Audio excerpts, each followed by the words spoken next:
so you can see even more clearly. You can see the trachea with those rings of cartilage, and right behind it, the esophagus. Trachea, esophagus, right? So that's pretty clear. And above that, you have the larynx.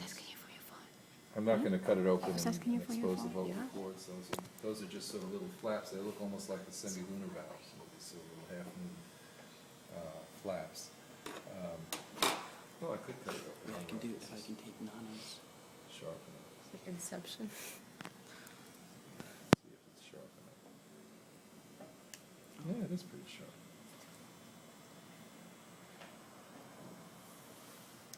Can I zoom in on this? And let's see if we open the larynx. Actually, I didn't get myself a probe. Could someone get one of those little probes? Yeah, one of those probes, the blunt probes. So I'm looking for the vocal cords. Just practicing.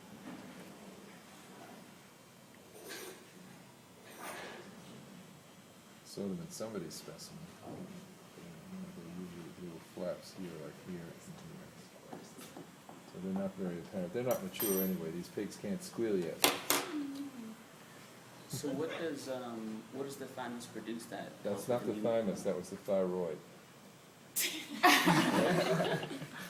What was that, Dan?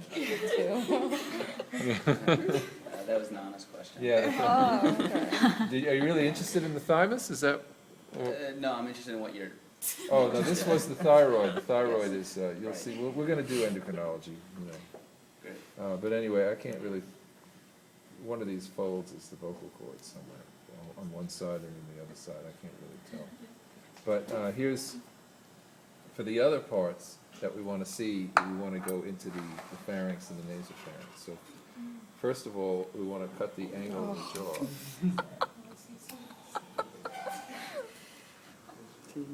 Oh my. I can do this. Okay. I saw this chef cutting up a chicken on TV. He was one of these, master chef comes, and he was pretty quick. But anyway, just cutting, like you would cut it open to eat it if you were going to do that. But now I've actually cut it a little high. What I wanted to do is, you notice I'm cutting a little more because I want you to be able to see the base of the tongue. See, if we get back, this is the soft palate back here. This hard palate, soft palate. And you see this is this little cup shape thing. This here, which you'd say, oh, that's the top of it, that's really the bottom, because when you swallow, imagine when you swallow, the top of the back of the tongue pushes this into the glottis, which is the top of the larynx there, the top of the airway. So that's what's called the epiglottis, on top of the glottis. And that when you actually swallow, you can't take in any air, or you can't take anything into your trachea because it's blocked. You don't need a Heimlich as long as you chew your food and swallow it. If you inhale it, then you're in trouble. And that happens when you're talking or laughing or, while you're eating. So anyway, now if you thought that was gross, where do you see this? Oh my God. Now you see this, these are, Cutting it.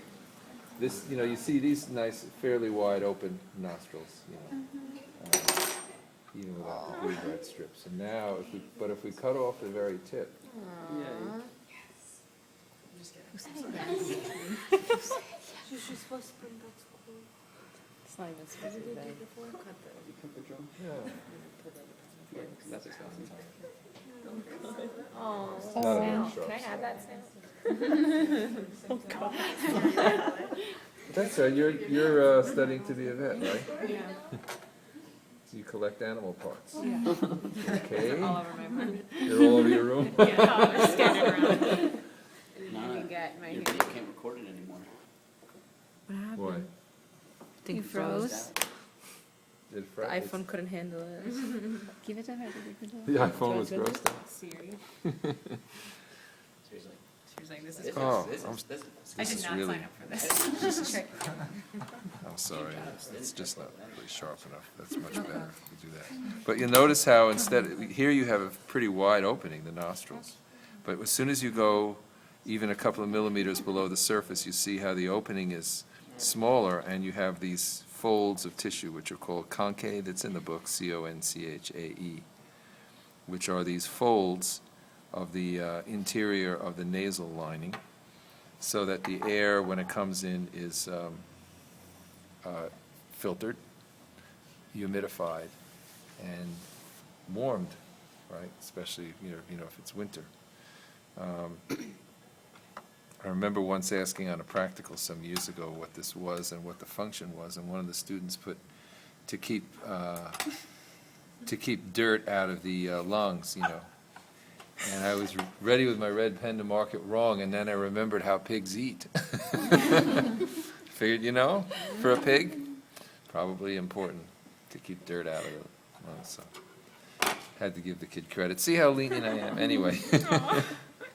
But that's basically it. They filter, warm, and humidify the air so that your lungs don't freeze if you take a deep breath on a cold winter morning while running to get to bio on time, right? So that's basically it for today. The respiratory tract from the top, starting with the conchae, going into the nasopharynx, and then in the back of the oropharynx, behind the hard palate and then the soft palate, you have the epiglottis at the base of the tongue.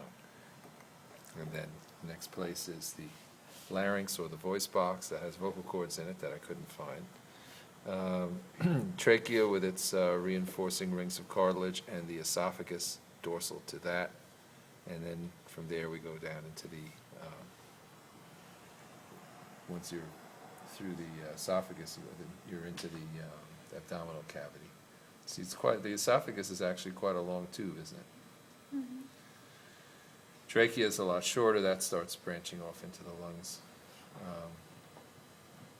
which I would have to cut the arterial tree here to expose the bronchi where it branches off. You get the point. You get the picture. Sorry, Fluffy. This is Fluffy.